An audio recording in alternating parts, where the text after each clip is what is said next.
তো hello everyone, part টুতে তোমাদের অনেক অনেক ওয়েলকাম। তো পার্ট ওয়ানে আমি তোমাদের দেখিয়ে দিয়েছি যে রান্নাবান্না আমার কমপ্লিট হয়ে গেছে। তো দেখো আমার ব্রেকফাস্টও করা হয়ে গেছে।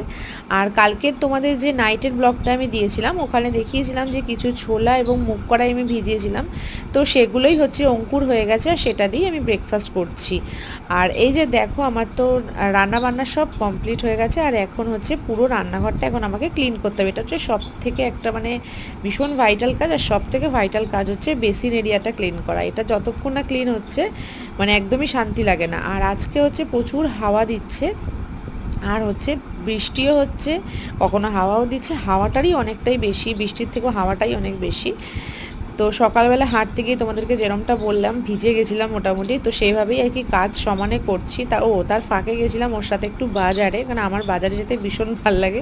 যাওয়ার কোনো কারণ নেই, ওই পারবে একা, কিন্তু আমি তবুও যাই। আমার বাজার যেতে নাই না, আমার কেন ভালো লাগে। তো যাই হোক, বাজার থেকে চলে এসেছি, এসে সমস্ত রান্নাবান্না কাজও হয়ে গেছে। এদিকে দেখো আমার কথা বলতে বলতে রান্নাঘরটাও ক্লিন করা হয়ে গেছে।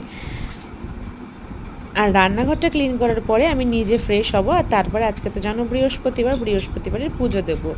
আর বৃহস্পতিবারের পুজোর জন্য আমার মোটামুটি পুজোর জায়গা সব কিছু গোছানো হয়ে গেছে। আমি আগেই সব করে নিয়েছি, যেহেতু আজকে অনেক তাড়াতাড়ি উঠেছি, তো সেই জন্য আজকে সব তাড়াতাড়ি হয়ে গেছে।